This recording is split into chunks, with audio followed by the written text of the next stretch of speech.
지난 한 주가 좀 어수선한 한 주였던 것 같아요. 다른 나라는 잘 모르겠는데 우리나라는 이렇게 나라가 좁아서 그런지 아니면 긍정적으로 보면은 인터넷이라든지 이런 소셜 미디어가 발달해서 그런지 몰라도 무슨 조그만 사건 하나만 터지면 그냥 온 나라 전체가 들썩들썩 하잖아요. 또 그냥 들썩들썩 하는 게 아니라 의견이 딱 반으로 나눠가지고서 그 사건에 대해서 찬성이냐 반대냐 해가지고 완전히 이건 집안에서도 그렇고 친구들하고도 갑자기 그런 일어나는 사건 이야기를 안 할 수가 없으니까 하다 보면은 감정도 상하게 되고 화가 나면은 또 잘못된 일도 저지르게 됩니다. 뭐 뉴스를 보니까 어떤 90이 넘으신 할아버지께서 일제의 식민지 지배를 찬성하는 잘했다라는 발언을 했다가 젊은 사람이 술을 먹고 그 얘기를 듣고서 화가 나서 분에 못 이겨서 그 할아버지를 때렸다. 그랬는데 잘못해서 그 할아버지가 돌아가셨다. 뭐 그런 얘기까지 있는 거 보니까 그 할아버지는 그런 말씀을 굳이 공공장소에서 하실 필요도 없고 또 그렇다고 해서 술 먹은 사람이 그거 가지고 화가 난다고 해가지고 그걸 분을 참지 못하고 때려서 상대방을 사망에 이르기까지 이런 것들은 참 우리가 생각하기에는 참 어처구니 없는 일들이 그렇게 일어났던 한 주였던 것 같아요. 그 일이 일어나게 된 게 그 한 출판사에서 만든 교과서 때문에 그런 일이 일어났죠. 저는 그냥 목사의 입장에서 양심적으로 제가 얘기한다면 그런 교과서가 만들어져서 우리나라 아이들한테 교육이 된다면 참 가슴 아파하고 진짜 금식기도 해야 되는 일이라고 생각을 합니다. 현대사는 나중에 얘기하고요. 일제의 식민지 지배가 우리나라를 발전시켰다. 식민지 근대화론이라는 거예요. 그 전까지는요, 얼마 전까지는 식민지 근대화론은 일본 중에서도 그 학자들만 주장하는 내용이에요. 대학교에서 가르쳤던 전부 다 식민지는 식민지고 우리나라의 발전을 억압하는 반봉건 사회였다는 게 지배적인 학계의 논의였어요. 거기에 대해서 반발을 얘기할 사람이 없었는데 요새 들어서는 갑자기 일본이 우리나라를 식민지로 만들어서 우리나라가 근대화됐다. 그러니까 일본은 우리나라에 아주 대단한 혜택을 베푼 나라이다. 이런 것들이 교과서에 실리게 되니까 뉴스 들으셨죠? 일본에 있는 우익들이 한국에서는 이렇게 우리의 식민지 지배를 찬성하는 우리나라에서도 하면은 난리치는 그런 말들을 한국에서 오히려 하고 있으니 이게 얼마나 고마운지 모르겠다고 하는데 또 그런 걸 지필한 사람을 집권 여당에서 불러다가 세미나를 했다고 그러는 겁니까? 참 이게 나라가 어디로 갈 건가 하는 그런 안타까움이 있어요. 우리가 잘못 생각하는 것 중에 하나가요.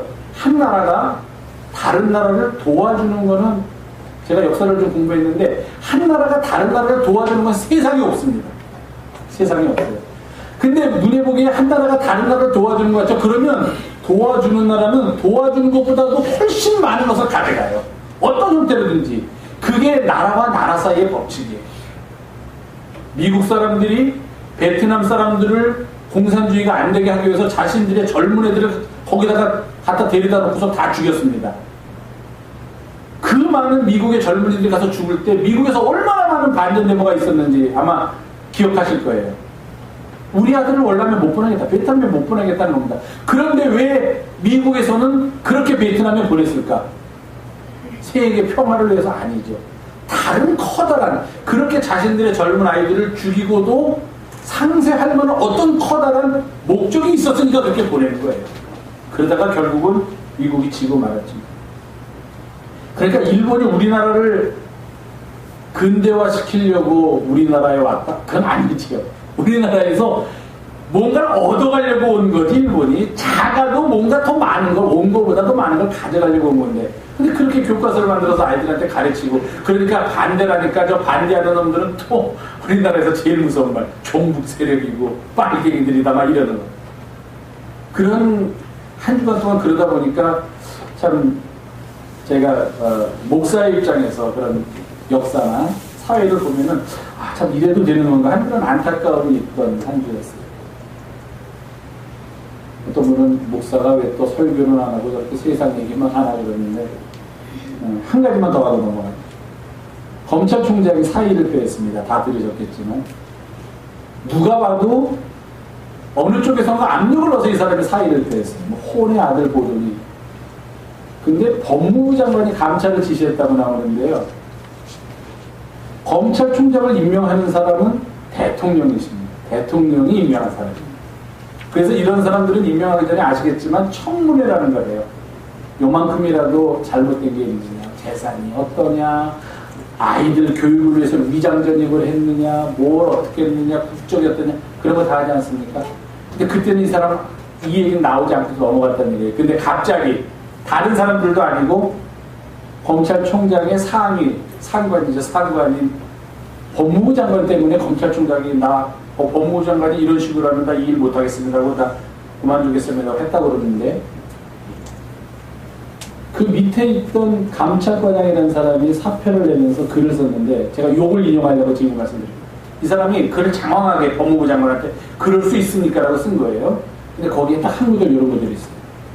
내 자녀들이 이 다음에 커서, 우리 아버지가 법조계에 있는 사람인 걸 알고 있는데, 내 자녀들이 이 다음에 커서 중고등학교 다니고 대학교 다니면서 공부를 하다가 2013년도에 검찰총장이 어떠한 이유로 사의를 표명했다. 근데 그게 부당한 거였다고 만약에 역사가들이 얘기하면은 자식들이 자기한테 물어볼 거예요. 아빠는 법조계에 있었으면서 그때 뭐 했어요? 그래. 그때 뭐 했어요, 아빠는?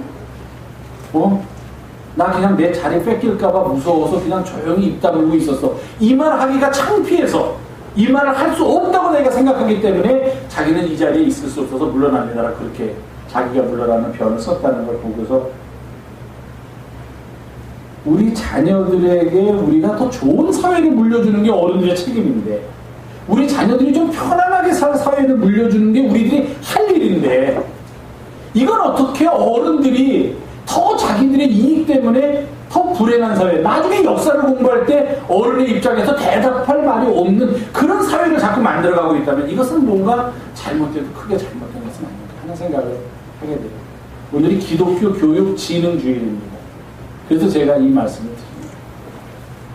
성경은 우리들한테 교육이 중요하다 하는 것을 여기저기서 얘기해요. 구약도 보면은 이스라엘아 들으라 하는 이야기는 이스라엘 사람들아 너희는 이제부터 이러한 교육을 받아서 이렇게 살아라 하는 이야기예요. 내 자녀들아, 잠언에 보면은 내 아들들아, 내 자녀들아 계속해서 나옵니다. 이 법을 지키며 이 명령과 규례를 지키며, 이것은 무엇이냐? 다른 말로 하면 그만큼 우리의 자녀들을 위한 교육이 얼마나 중요한가 하는 것을 보여주는 이야기입니다. 구약에서부터 주님에 이르기까지, 주님은 모든 것을 다 교육적인 차원에서 비유를 들어서 말씀하시고 사람들을 깨우쳐 주시고 하셨죠.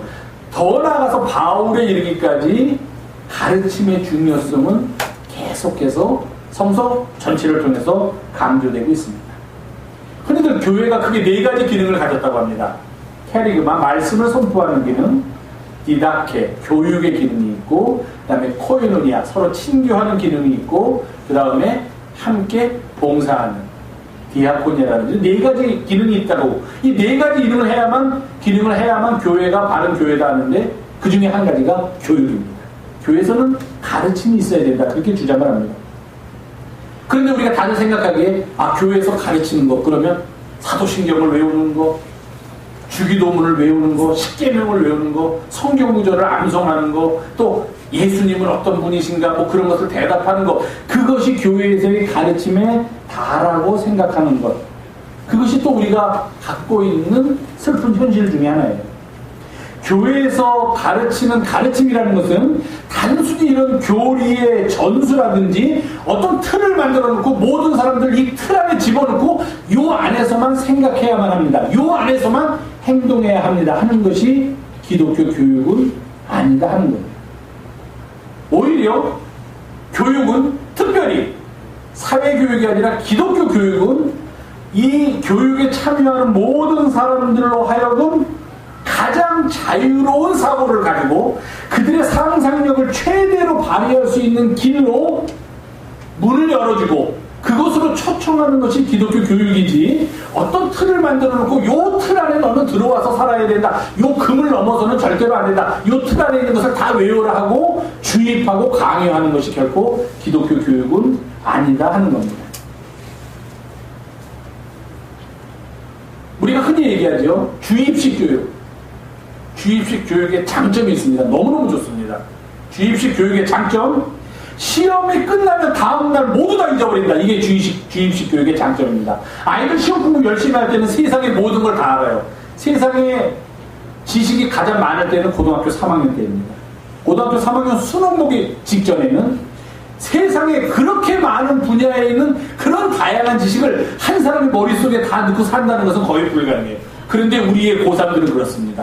국어도 잘하고 수학도 잘하고 과학도 잘하고 사회도 잘하고 영어도 잘하고 어떤 경우는 제2외국어까지 그 많은 지식을 그냥 물어보면 척척 박사로 세상의 모든 것을 꿰뚫고 있어요. 너무 부럽습니다. 그런데 그 주입식 교육의 가장 큰 장점, 수능이 딱 끝나면은 어떻게 했는지 모르지만 머릿속에 지우개가 들어서 싹 지워버립니다. 그런 것을 다 잊어버립니다. 의식하지 않아도. 대단한 교육의 장점. 늘 그것을 지적합니다. 그런 주입식 교육 가지고서는 안 된다. 그럼 어떻게 해야 됩니까? 그 교육에 참여한 사람들이 자유롭게 사고할 수 있도록 만들어줘야 돼요. 틀린 말, 엉뚱한 말을 해도 에디슨인가요? 병아리가 그 어미닭이 품는 거 보고 진짜 있었던 이야기인지 모르지만 보고서 자기도 정말 태어날까 해가지고 알을 품고 있었다. 지금 같으면은 우리 애가 그러면은 가서 그냥 뒤통수를 너 정신이 나갔어 지금 그 네가 사람이고 이게 안에 그렇게 해서 나와? 당장 들어서 공부해 이 말에 당장 나올 텐데 그렇게 하도록 두어야 한다는 거예요. 자유로운 사고를 할 수 있도록. 그래서 새로운 세계를 참도록. 물론 거기에 근저가 되는 기초가 있는 가운데 그런 자유로운 사고를 할 수 있도록 이끌어줘야만 그것이 진정한 의미의 교육이다 하는 겁니다. 제가 생각하기에는 학교 교육도 마찬가지다 하는 거예요. 올바른 국가 간 마찬가지다 하는 거예요. 내가 한 나라의 국민으로 살다 보면은 어떻게 하는 것이 이 나라를 위하는 것인지 어떻게 사는 것이 이 나라의 보탬이 되는 것인지 적어도 30대 40대 되면 압니다. 그거 모르는 사람이 어딨어요. 알지만 내가 살다 보니까 힘드니까 못하는 거지. 다 알아요. 어떻게 사는 게 바르게 사는 건지. 그렇게 안 사는 게 문제지. 그런데 막 국가기관에서 올바른 국가관을 투입하려고 하면은 이미 거기에 그 사회가 안고 있는 불행이 싹트고 있다는 거예요. 무엇인가를 자꾸 주입해서 그 틀 안에다가 사람들을 올가매려고 하고 그리고 그 금을 넘어섰다고 해서 정죄하고 비난하면서 그들을 사회에서 도태시키려고 하는 것은 열린 사회의 모습이 아니고 21세기 사회의 모습도 아니다 하는 겁니다. 그런 의미에서 우리 기독교 교육도 우리 아이들에게 가장 기본적인 내용만 들어가도록 해준 다음에 그 다음에는 그들이 자유롭게 사고하고 그럼 거기에 대해서 우리가 토론도 하고 거기에 대해서 또 새로운 것들을 함께 찾아나가면서 우리의 미래를 하나님 나라의 모습을 우리가 함께 만들어 가야만 한다는 겁니다. 성경이 말하는 교육과는 크게 두 가지가 있습니다. 하나는 제가 조금 아까 말씀드린 대로 여호와를 경외하는 것, 하나님이 어떤 분이신지를 아는 것, 그리고 그 하나님을 두려운 마음으로 존경하고 그 하나님께 예배하도록 하는 것, 이것이 첫째다 하는 겁니다. 기독교 교육의 교육관의 첫 번째는 여호와를 경외하는 사람을 길러라 하는 겁니다. 행여 주기도문을 잘 못 외워도 행여 사도신경을 좀 틀리게 외워도 그것은 중요하지 않다는 거예요.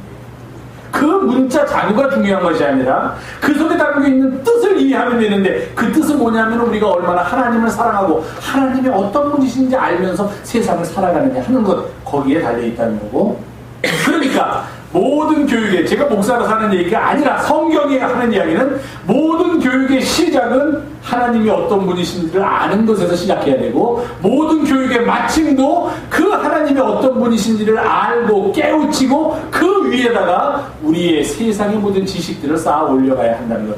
그것이 기독교 교육의 가장 중심이 되는 교육관입니다.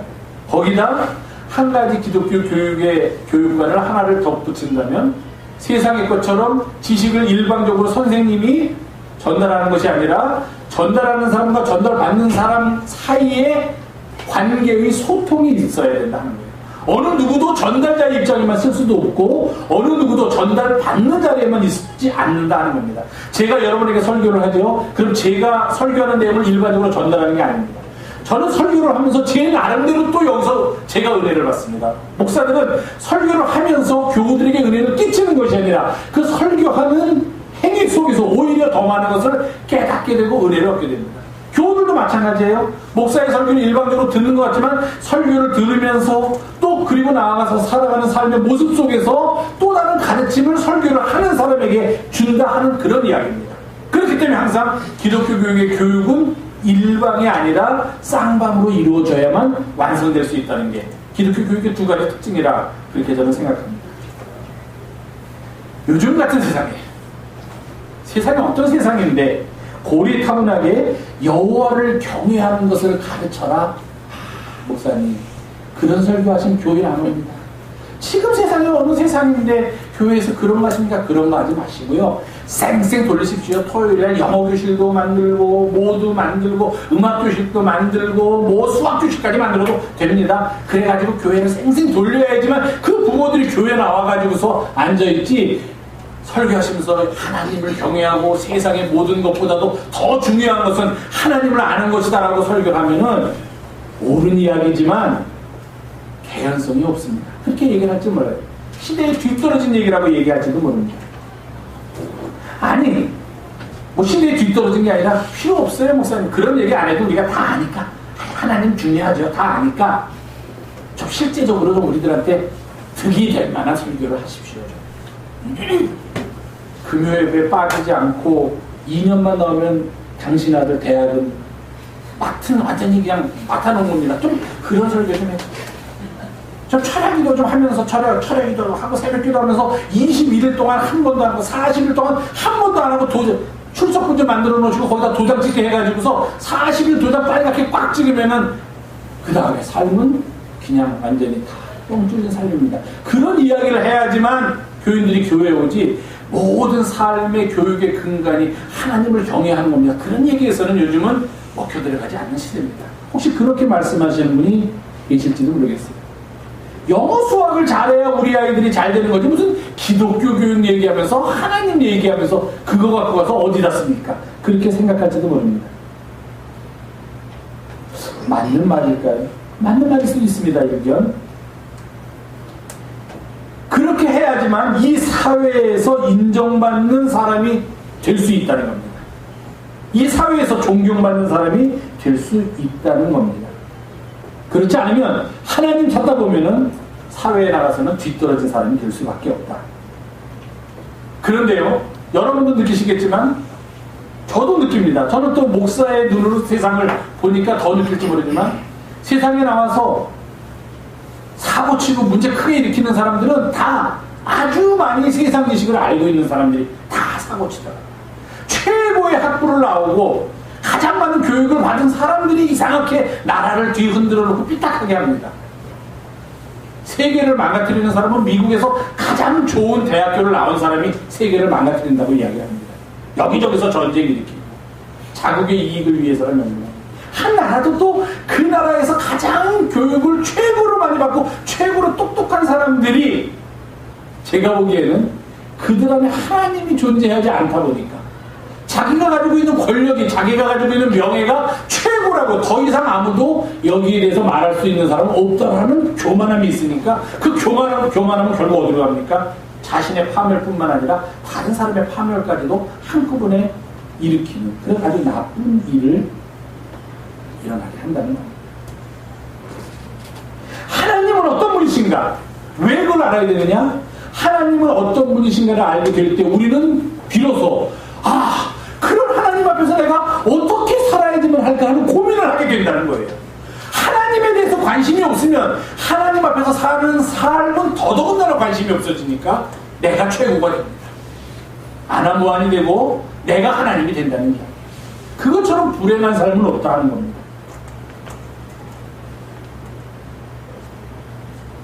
하나님은 어떤 분이신가? 그렇기 때문에 그 하나님을 어떻게 예배할 것인가? 그 하나님 앞에서 내가 어떤 삶을 살아야 할 것인가? 이것이 삶의 가장 중요한 주제가 되면서 동시에 우리 교육의 가장 중요한 주제가 되어야만 한다는 것입니다. 그 내용이 바로 이러한 것들로 이루어져야 한다는 것입니다. 잠언 기자는 이렇게 말합니다. 왜 잠언을 썼는가? 왜 지혜롭게 하기 위한 글을 썼는가? 모든 사람들로 하여금 지혜롭게 만들기 위해서 그들이 공의롭게, 정의롭게, 정직하게 행할 일을 가르치기 위해서 이 잠언을 쓴다. 그렇게 이야기를 합니다. 그러면서 그는 여호와를 경외하는 것이 지식의 근본입니다라고 우리들한테 설파하고 있습니다. 성경은 곳곳에서 우리들로 하여금 정의롭게 살아야 됩니다라는 것을 요구합니다. 구약에서부터 인생에서 가장 중요한 것은 서로 간에 다툼이 있을 때 그 다툼을 해소시켜주는 재판입니다. 그러니까 우리가 흔히 공인이란 말을 하는데 재판을 하는 사람이 만약에 부당하게 재판을 하면은 그 한 재판으로 끝나는 게 아니라 그 사회가 무너집니다. 왜? 그런 사람들은 정당하게 판결해 주기를 바라고 그 자리에 앉혀놨는데 그 사람이 다른 사심이 있어서 재판을 그르게 한다면 그 사회를 존속시킬 수 있는 힘은 아무것도 없기 때문입니다. 흔히들 우리가 아유 세상에 골치 아픈 일 다 빼놓고 나만 바르게 살면 되지, 나만 똑바로 살면 돼. 아이고 그거 욕해서 뭐해? 내가 욕한다고 고쳐지나? 그거 내가 또 어떻게 고칠 수 있는 난 힘도 없고 아무것도 없어. 내가 무슨 권력이 있나? 내가 뭐 가진 게 있나? 이렇게가 다들 이야기합니다. 그런데 성경은 그렇게 착하게 사는 것만으로는 부족하다 하는 이야기를 자주 합니다. 자기 자신만 바르게 살면 된다고 하는 생각에 대해서 성경은 만족하지 않고 있다는 것입니다. 무엇입니까? 우리의 주변을 둘러볼 수 있는 능력을 길러야 한다는 거예요. 그게 바로 어떤 사람이 가질 수 있는 능력이냐? 하나님을 경외하는 사람만이 내 이웃을, 내 주변을 돌아볼 수 있는 눈을 갖게 됩니다. 만약에 내 주변이 약하면 그들을 도와주게 됩니다. 만약에 내 주변에서 부당한 일이 일어나면은 나랑은 상관없으니까 나도 하는 것이 아니라 그 부당한 일 때문에 고통받는 이웃이 있다고 느끼게 되면은 그 부당한 일을 바로잡기 위해서 우리가 애쓰게 된다는 것입니다. 이게 우리의 힘만으로는 어려워요. 우리 인간은 다 기본적으로 이기적이기 때문에 내 자신을 보호하고 내 자신의 이익만을 위하면서 살게 돼 있습니다. 그런데 성경은 우리에게 그렇게 살 수도 있지만 그렇게 사는 것에 만족하지 말아라 그렇게 얘기합니다. 너희들이 정말 하나님을 사랑한다면 하나님이 어떤 분이신지 알고 하나님이 하시고자 하는 일의 동역자가 되기를 원한다면 그 일을 바로 살펴봐야 된다. 그 일이 무엇입니까? 우리 주변에서 부당한 것이 있으면 우리가 그것들을 함께 고치고 바꾸려는 노력을 기울여야만 한다는 것입니다. 그런 모든 일의 출발점, 모든 일의 시작이 바로 여호와를 경외하는 믿음이다. 이렇게 기독교 교육은 이야기하고 있습니다. 만약에 여호와 경외하기를 깨달으며 하나님을 알고자 하는 사람이 있다면 하나님은 그런 사람들에게 지혜를 주시며 지식과 명철을 주신다. 그렇게 잠언서 기자는 이야기하고 있습니다. 정직한 사람들을 위해서 완전한 지혜를 예비하고 계시고 행실이 온전한 사람을 위해서 하나님께서는 직접 방패가 되어주신다. 그렇게 이야기합니다. 하나님은 어떤 분이신가? 행실이 바른 사람에게 방패가 되어주시는 분, 정직한 자들을 위하여 완전한 지혜를 예비하시는 분, 정의를 보호하시며 그가 사랑하는 자들을 해를 당하지 않도록 늘 보존하시는 분이다 하는 이런 하나님에 대해서 우리가 알게 될 때, 이런 하나님에 대해서 깨닫고 그를 사랑하게 될 때 우리는 비로소 기독교 교육의 참다운 가르침에 한 발을 딛게 되는 것입니다. 문제는요, 우리가 교육을 한다 그러면 일단 우리는 다 나이가 있으니까 나는 교육을 하는 입장이라고 생각하는데, 아까도 말씀드렸지만 기독교 교육의 또 다른 특징은 한 곳에서 다른 쪽으로 일방적으로 전달되는 것이 아니라 늘 주고받는 상호관계, 소통이 이루어져야 하는 게 기독교 교육의 특징입니다. 그렇다면은 이 가르침을 주는 자의 입술에서 시작되는 것이 아니라 가르침을 주려고 하는 자의 삶에서부터 시작됩니다. 이게 어려운 거예요. 이게 어른 되기 어려운 것 중에 하나입니다. 부모 되기 어려운 것 중에 하나입니다. 우리가 자식들한테 무엇인가를 가르치려고 한다면 내가 먼저 그런 삶을 살아야만 한다는 것입니다. 삶은 그대로 전해집니다. 때때로 내가 가지고 있는 약점, 내가 가지고 있는 좀, 나는 이런 점이 있을까? 이게 좀 고쳐야 되는데 고쳐지지도 않고 하는 것들이 어느 때인가 나의 자녀들에게 나타날 때, 그런 모습을 볼 때 우리는 가슴 아프고, 쟤는 왜 저런 면을 닮았지? 내가 생각해도 나는 저거 없었으면 좋겠는데 어떻게 너한테 또 그 인자가 들어가느냐 하는 그런 생각을 하게 됩니다. 가르침은 부지불식간에 가르침을 받는 사람에게 전달됩니다. 좋은 가르침은 좋은 가르침으로, 잘못된 가르침은 똑같이 잘못된 가르침으로 전달됩니다. 그렇기 때문에 교육은 항상 일방으로 나눌 수가 없다는 이야기입니다. 쌍방으로, 소통으로 나누어야 합니다. 그것은 곧 가르침이야말로 가장 좋은 배움이라는 진리 속에서 우리가 그 의미를 찾을 수가 있습니다. 사랑하는 교우 여러분, 기독교 교육의 목적이 무엇인가? 그렇게 만약에 누가 저에게 묻는다면 저는 뭐 교육 학자가 아니니까 뭐 그들이 원하는 정확한 답을 이야기할 수는 없지만, 만약에 당신이 목사의 입장에서 기독교 교육의 목적이 무엇이라고 생각하십니까? 라고 그렇게 묻는다면 저는 이렇게 대답하고 싶습니다. 기독교 교육은 우리 모두가 함께 이 땅에 하나님의 나라를 세우도록 서로 격려하면서 함께 영향을 주는 일이다. 그렇게 이야기하고 싶습니다. 더 구체적으로 얘기한다면 기독교 교육은 우리의 자녀들이, 그 자녀의 자녀들이 우리가 사는 이 세상보다는 좀 더 평안하게 사는 그런 사회를 지금부터 우리가 함께 만들어가는 것이다. 우리가 사는 이 세상보다는 좀 더 안전한 사회, 먹거리 걱정 안 해도 되는 사회를 함께 나눌 수 있는 사회를 우리가 함께 만들어가는 것이다. 기독교 교육은 지금 우리가 사는 세상보다도 우리의 자녀들은 더 전쟁의 위협이 없이 평화로운 사회에서, 평화로운 세상에서 살도록 함께 지금부터 손에 손잡고 만들어가는 일이다. 그렇게 이야기하고 싶습니다. 그렇기 때문에 이러한 일의 시작은 당연히 하나님이 어떤 분이신가를 아는 것에서부터, 그리고 그 하나님께 예배하고 그 하나님을 사랑하는 것이 내 삶에 있어서 얼마나 중요한 일인가 하는 것을 깨닫게 하는 데서부터 이 모든 일은 시작되어야만 한다는 것입니다. 그리고 그 일이 삶의 중심에 있어야 하는 재론의 여지가 없을 것이라고 그렇게 생각합니다. 이제 우리 모두 가을을 새롭게 맞이해서 시작합니다. 가을 거지에 바쁘신 분도 있고, 또 우리에게 베풀어 주신 은총을 기억하면서 함께 감사하는 마음도 나누는 좋은 계절입니다. 계절은 좋은 계절이지만 우리가 사는 사회는, 우리가 사는 이 땅은 더 좋은 땅이 될지 아니면 더 어려운 땅이 될지 알 수 없습니다. 알 수는 없지만 우리가 할 수 있는 최선의 것은 더 좋은 땅이 되도록 우리가 함께 애써야 하지 않겠는가. 이것은 모두가 다 공감하는 말입니다. 이것이 기독교 교육의 목표입니다. 함께 더불어 하나님의 나라를 이 땅에 건설해가고, 그 하나님의 나라는 이루어지면 이루어질수록 우리의 자녀들이 우리보다는 더 훨씬 좋은 환경에서 살도록 만들어줍니다. 이런 마음 가지고 이 은혜의 계절을 함께 즐기시면서 기쁨으로 맞이하시기를 주의 이름으로 부탁을 드립니다. 기도하겠습니다. 주님을 경외하는 삶이 우리의 삶의 가장 중요한 것임을 깨닫고 그 일을 위하여 우리가 함께 힘을 모으는 주의 자녀들에게 인도하여 주시옵소서. 우리 구주 예수님의 이름으로 기도하옵나이다. 아멘.